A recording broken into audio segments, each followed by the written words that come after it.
Antes que otra cosa, agradecerles que estén aquí presentes, acompañando a Luis en su plática.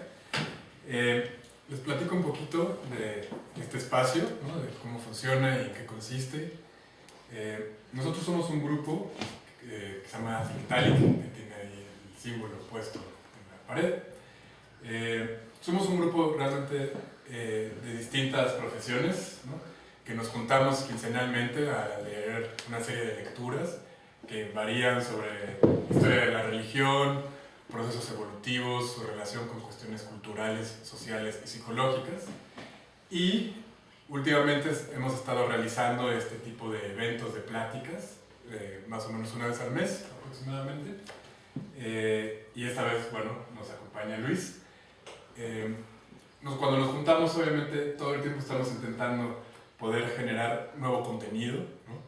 Y bueno, esto es uno de esos momentos en donde vamos a poder escuchar a alguien que obviamente respetamos mucho.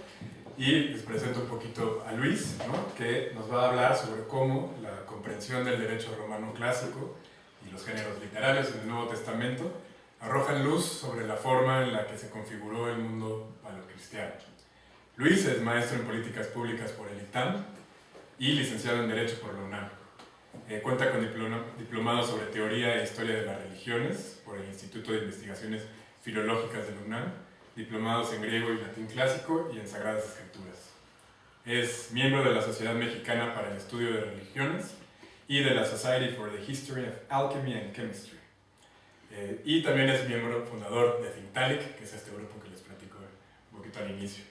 Entonces, Luis, es tu tesis, que es la articulación entre el derecho romano clásico y la primera narrativa cristiana, brinda un mayor entendimiento sobre cómo estaba configurado el mundo. ¿Nos podrías platicar un poquito sobre cómo estaba el mundo en ese momento? Entre los exégetas que a lo largo del tiempo han interpretado el Nuevo Testamento, básicamente teólogos, un elemento que regularmente ha sido omitido, pero que entiendo es fundamental para entender numerosas situaciones representadas en los textos del Nuevo Testamento, es el derecho romano, y en particular el derecho romano vigente en ese momento, que es el derecho romano clásico. Una primera precisión sería saber qué entendemos por derecho romano clásico, ¿no? El derecho romano se divide básicamente en tres etapas, lo que se conoce como derecho preclásico, el derecho clásico y el derecho postclásico. Temporalmente, el derecho romano clásico comprende el periodo circunscrito entre los años 130 a.C. y el año 230 de la era común o de la era cristiana, ¿no? A su vez, este derecho romano clásico se divide en tres periodos, pero para los efectos de nuestra charla no es relevante, ¿no? Entonces estaríamos hablando de cómo entender situaciones representadas en el Nuevo Testamento a la luz de los textos legales o de ciertos textos legales compuestos en este intervalo de tiempo. Dicho esto, vamos a ver en qué mundo se sitúa la composición del Nuevo Testamento. Y el Nuevo Testamento fue compuesto en lo que al día de hoy conocemos como el mundo grecorromano. Aquí este concepto a su vez se desdobla en un elemento temporal y en un elemento espacial o geográfico. Geográficamente, ¿qué entendemos por mundo grecorromano? Todas aquellas tierras que circundan la cuenca del Mediterráneo. Digamos, hoy se extendió más al norte, no sé, por ejemplo, el sur de Inglaterra, pero digamos su núcleo estaba establecido entre lo que al día de hoy conocemos como España y Portugal, la península ibérica por una parte, hacia el oriente Turquía, hacia el norte lo que al día de hoy es el norte de Inglaterra, y hacia el sur el norte de África, ¿no? Eso entenderíamos grosso modo por el mundo grecorromano desde un punto de vista geográfico. Temporalmente, ¿qué significa esto? Es el intervalo de tiempo comprendido entre la muerte de Alejandro Magno a finales del siglo IV y hasta el siglo IV antes de Cristo y hasta el siglo IV después de Cristo o de la era común. Este sería, digamos, una de las primeras coordenadas relevantes para lo que vamos a narrar más adelante. Esto a su vez lo sumo con un nuevo elemento, también de esta primera definición de que vamos a buscar una articulación entre el derecho romano clásico y la primera narrativa cristiana, que básicamente podemos encontrarla en el Nuevo Testamento. Si bien hay otros textos fuera del canon neotestamentario que podemos calificar temporalmente como tales, para efectos de esta charla también nos limitaremos a estos 27 textos que componen el Nuevo Testamento. Una vez más, situémonos en este caso en una dimensión literaria y en una dimensión temporal. Digamos, desde un punto de vista temporal, estos textos fueron compuestos, si ven la lámina que estoy presentando, la muerte de Herodes primero, Herodes el Grande, habría ocurrido alrededor del año cuarto antes de Cristo. Jesús de Nazaret nació antes de la muerte de Herodes en términos de lo que narran los propios textos, por lo tanto habría nacido Jesús antes de la aparición de la era cristiana. Su muerte habría ocurrido alrededor del año 30 y 20 años después aparece el primer texto de carácter cristiano, que es una carta escrita por San Pablo, la primera epístola a los tesalonicenses, compuesta alrededor del año 50. Este es el primer texto en cuanto a cronología de los que componen el Nuevo Testamento, los 27 libros que lo componen. El último texto en ser escrito es la segunda carta de Pedro, que como pueden ver en la lámina que se muestra, fue escrito alrededor del año 120. Entonces, tenemos que estos textos se extiendan a lo largo de un arco temporal de 70 años, desde el año 50 hasta el año 120. Perfecto, Luis. Y una pregunta, en cuanto al derecho romano clásico que postulas, ¿cómo se configuraba, cómo se manifestaba en este periodo neotestamentario que comentas?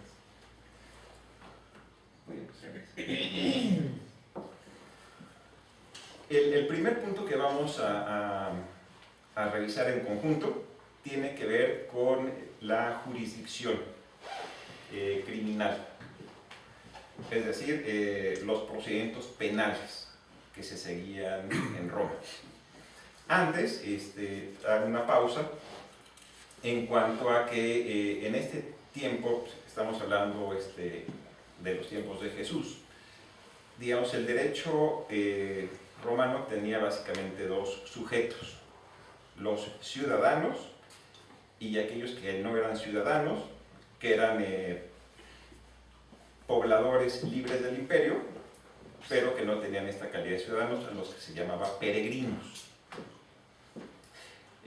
No quiero detenerme demasiado en esta división, simplemente podríamos identificar a los ciudadanos como aquellos pertenecientes a las clases altas, a los estamentos altos del imperio, y los peregrinos, el resto de la población. Obviamente la población de ciudadanos era muy pequeña en relación a la de los habitantes generales del imperio, y obviamente pues, aquí excluyo pues, una fracción sustancial de la población que vivía en el imperio romano, pues, que eran los esclavos, pero que no tenían básicamente derechos en las materias que nos ocupan, ¿no? Si bien sí tenían derechos por ejemplo, a recibir legados, o a tener ciertos, intervenir en la vida jurídica, su injerencia en ella pues, estaba muy acotada, por ello, para efectos de este análisis, los excluyo por completo. Digamos, dicho esto, ya pasaríamos al tema de la jurisdicción criminal. Como todo el procedimiento penal. Exactamente, lo que llamamos el procedimiento penal. Y aquí encontramos, una vez más, una escisión, una dualidad, ¿no? Por una parte, lo que en Roma se llamaba el Ordo Judiciorum Publicorum. No nos asustemos aquí a estos terminajos, por favor. Y por el otro lado, la Cognitio Extraordinem. Me voy al primer concepto, ¿no? El Ordo Judiciorum Publicorum. Bajo estas palabras, ¿qué es lo que se esconde? Un procedimiento penal seguido ante cortes establecidas en las que intervenían alrededor de 30 jueces encabezados por un pretor. Por el otro lado, la Cognitio Extraordinem, digamos, de algún modo es un concepto contrapuesto a que acabo de enunciar. Descansaba básicamente en el ejercicio del poder del Estado por parte de una persona con base en un concepto al que los romanos llamaron imperium. En un momento aclararemos todo esto. Este procedimiento del Ordo Judiciorum, sin que sea necesariamente, digamos, estrictamente lo que quiero decir, digamos, para efectos de simplificación haremos este enunciado, estaba enfocado a las clases altas y la Cognitio a las clases bajas. En un caso, insisto, el caso del Ordo era un procedimiento seguido ante cortes establecidas. Había un procedimiento complejo para poder denunciar delitos, y estos tribunales eran los que se encargaban de resolver, de dirimir estos conflictos.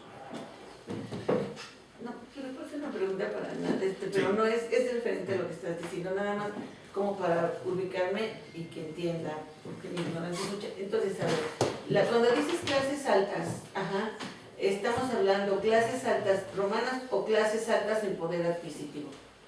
En Roma, estamos hablando la condición social ajá, en general ajá. estaba también asociada a la afluencia de bienes. Okay. Eso ya era. Sí, de hecho, más adelante, digamos, veremos en un ejemplo muy concreto, espero les interese, bueno. este tema de esta estratificación por ingreso. Muy bien, gracias. Bueno, entonces, continuando ya para terminar el tema del Ordo, los tribunales ante los cuales se dirimían estas controversias de orden penal se llamaban cuestiones perpetuas. Digamos, es un nombre, no ahondaremos más. Entonces tenemos un proceso complejo, dirigido a ciertas clases, y que se dirimía básicamente ante las cortes imperiales. Digamos, en el Nuevo Testamento, de hecho, tenemos un caso que seguramente todos ustedes conocen, cuando en términos de lo que narran los Hechos de los Apóstoles, San Pablo es aprehendido, y en algún momento dado, antes de ser sometido al castigo por parte de las autoridades imperiales, él aduce su calidad de ciudadano y apela al César. Digamos, al apelar al César justamente está invocando esta jurisdicción ante el Ordo Judicorum Publicorum. ¿A dónde va? Va a Roma, y digamos, esta situación obviamente ya aparece narrada claramente en el Nuevo Testamento. Pero pasemos al procedimiento que nos va a interesar más para efectos de la charla de hoy, que es el de la Cognitio Extraordinem.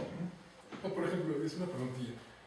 Toda la parte de estos ciudadanos libres que ocupaban como un espacio entrarían dentro de el procedimiento penal para ellos serían orden. No necesariamente, pero básicamente sí. Okay. ¿Por qué? Porque, digamos, este procedimiento de la cognitio significa conocimiento. Todavía al día de hoy los abogados utilizamos el término de conocimiento cuando un juez se aboca a examinar y resolver sobre un asunto. Digamos, la palabra, digamos, todavía es de uso común al día de hoy en el mundo legal, ¿no? Extra ordinem simplemente hace referencia al primer concepto, al ordo iudico. Es decir, es el conocimiento de un caso que se lleva a cabo fuera del orden, o sea, fuera de este orden de los tribunales constituidos. Hay un exégeta inglés, Sharon White, que define, el ordo iudiciorum publicorum como la relación de las cortes públicas o nacionales del imperio, ¿no? Digamos, esto creo que nos aclara ya qué es lo que hay detrás de esto, ¿no? Y ya pasando a la cognitio, ¿no? Como comenté, descansa básicamente en el ejercicio de una potestad a la que los romanos llamaban imperium. El imperium era, básicamente lo podríamos entender como el derecho de mandar en nombre de la comunidad. Así es como lo califica uno de los más distinguidos romanistas, Teodoro Mommsen, quien por cierto, por sus libros que compuso sobre la historia de Roma, en 1902 recibió el Premio Nobel de Literatura. Digamos, es uno de estos casos curiosos en los que hay vasos comunicantes entre diferentes campos. Una pregunta, de la parte del cognitio extraordinario, ¿de qué manera se ve reflejado, por ejemplo, en el enjuiciamiento de Cristo? O sea, ¿cómo se aplica o cómo se aplicó en ese momento? Claro. Este tipo de procedimientos penales. Justamente, digamos, el caso del juicio de Jesús, digamos, sería, a mi juicio, uno de los de las mejores representaciones presentes del mundo antiguo de este tipo de encauzamiento.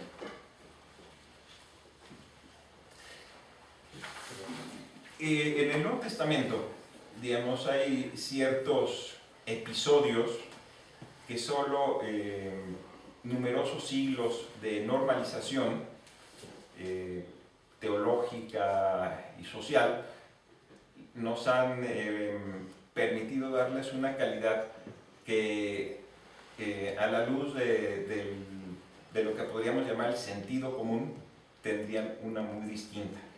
Digamos, uno de estos primeros casos sería el que voy a narrar a continuación.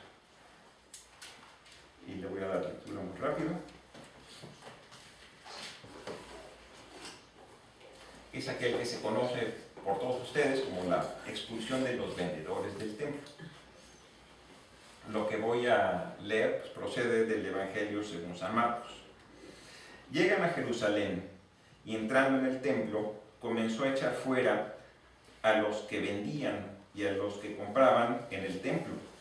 Volcó las mesas de los cambistas y los puestos de los vendedores de palomas. Y no permitía que nadie transportase cosas por el templo. Les pregunto a todos ustedes, el templo de Jerusalén era el centro de la vida política, económica y religiosa de Judea. Y hagamos un símil quizá fácil, ¿no? ¿Qué se imaginan ustedes que ocurriría si estos hechos que acabo de leer suceden en San Pedro, en el Vaticano, o en la Basílica de Guadalupe?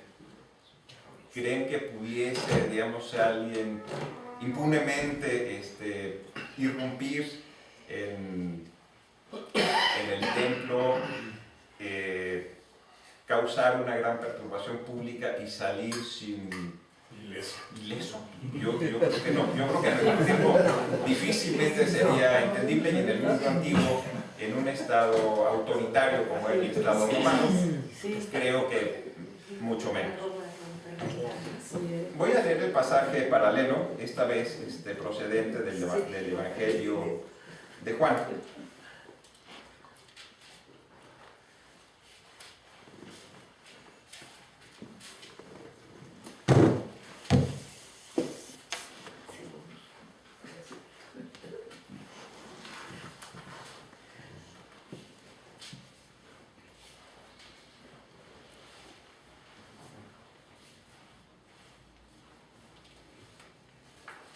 Aquí el texto le llama la purificación del templo, como también lo llamamos. Se acercaba la Pascua de los judíos y Jesús subió a Jerusalén y encontró en el templo a los vendedores de bueyes, ovejas y palomas, y a los cambistas en sus puestos. Haciendo un látigo con cuerdas, echó a todos fuera del templo, con las ovejas y los bueyes. Desparramó el dinero de los cambistas y les volcó las mesas.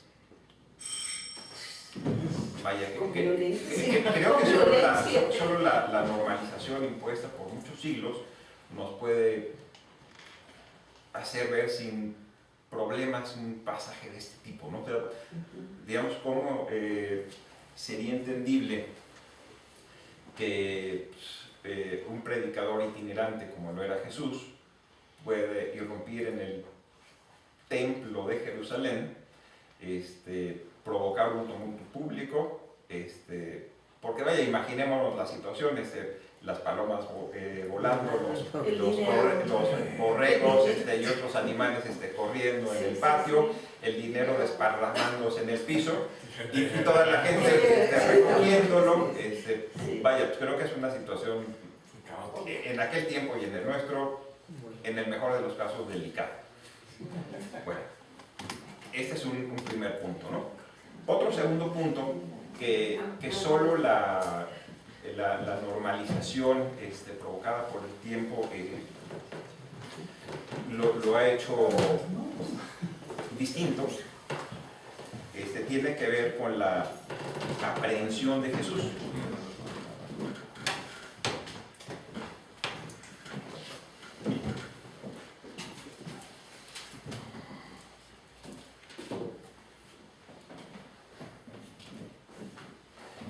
El prendimiento de Jesús. Daré lectura primero al Evangelio de Marcos y por último a lo que dice el Evangelio de Juan. Digamos, ¿por qué escogí Marcos y Juan? En términos de la lámina que estoy mostrando, el primer evangelio escrito fue el Evangelio de Marcos y fue escrito alrededor del año 70. Los exégetas no están de acuerdo si fue un poco antes o un poco después de la captura de Jerusalén por parte de los romanos y la destrucción de su templo, pero para efectos de nuestra charla no es relevante esa precisión. Y el último de los evangelios que aparecen en el Nuevo Testamento es el Evangelio de Juan, tanto en el orden como figuran en el texto, como en cuanto a su composición. Y este texto fue escrito alrededor del año 100. Por lo tanto, estoy dando lectura al primer evangelio, digamos, a pasajes paralelos que aparecen en el primer evangelio escrito y en el último, ¿no? Entonces daré lectura a lo que en términos modernos llamaremos la aprehensión de Jesús. Todavía estaban hablando cuando de pronto se presenta Judas, uno de los 12, acompañado de un grupo con espadas y palos de parte de los sumos sacerdotes, de los escribas y de los ancianos. Hago notar, en este pasaje no aparece por ninguna parte tropa romana. Solo quienes están, un grupo de parte de los sumos sacerdotes, de los escribas y de los ancianos. El que le iba a entregar le había dado esta contraseña: aquel a quien yo dé un beso, ese es, prendedle y llevadle con cautela. Nada más llegar, se acerca a él y le dice: Rabí, y le dio un beso. Ellos le echaron mano y le prendieron. Uno de los presentes, sacando la espada, hirió al siervo del sumo sacerdote y le llevó la oreja. No hay mayor detalle, simplemente gente, digamos, asociada al templo, lo prende y alguien, alguno de los acompañantes de Jesús, de sus ropa, saca una espada y le corta una oreja a uno de los, al siervo del sumo sacerdote. ¿Quién es? Ahora, veamos el texto paralelo en el Evangelio según San Juan. Dicho esto, Pasó Jesús con sus discípulos al otro lado del torrente Cedrón, donde había un huerto, en el que entraron él y sus discípulos. Pero también Judas, el que le entregaba, conocía el sitio, porque Jesús se había reunido ahí muchas veces con sus discípulos. Judas, pues, llega ahí con la cohorte. Ojo, este término es fundamental para lo que vamos a ver. Llegó con la cohorte y los guardias enviados por los sumos sacerdotes y fariseos, con linternas, antorchas y armas. Jesús, que sabía todo lo que iba a suceder, se adelanta y les pregunta: ¿a quién buscáis? Le contestaron: a Jesús el Nazareno. Díceles: yo soy. Judas, el que le entregaba, también estaba con ellos. Cuando les dijo: yo soy, retrocedieron y cayeron en tierra. También va a ser un poco extraño a la luz de lo que conocemos, cómo se llevan a término estas diligencias, que quienes las ejecutan caigan en tierra. Digamos, suena un poco peculiar. Les preguntó de nuevo: ¿a quién buscáis? Le contestaron: a Jesús el Nazareno. Respondió Jesús: ya os he dicho que yo soy. Así que, si me buscáis a mí, dejad marchar a estos. Así se cumpliría lo dicho que habían dicho. Entonces Simón Pedro, que llevaba una espada, ya identificamos quién era el dueño de la espada, la sacó e hirió al siervo del sumo sacerdote y le cortó la oreja derecha. El siervo se llamaba Malco. Un poco más adelante, el texto dice lo siguiente. Recuerdan que en algún momento de este pasaje leímos acerca de la cohorte. Entonces la cohorte, el tribuno y los guardias de los judíos prendieron a Jesús, le ataron y le llevaron primero a casa de Anás. Quedémonos aquí. En el primer texto que leímos, solo intervenían tropas adscritas al templo, ¿no? En este caso ya aparece una cohorte junto con un tribuno. Y aquí preguntémonos, bueno, ¿qué significa que hay una cohorte, que hay un tribuno? O sea, en términos del ejército de Roma, ¿cómo debemos interpretar esto?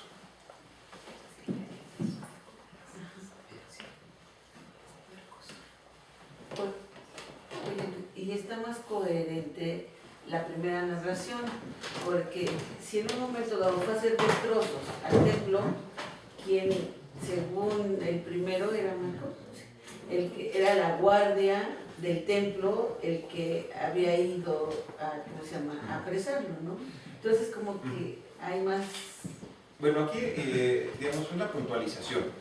Digamos, en este momento,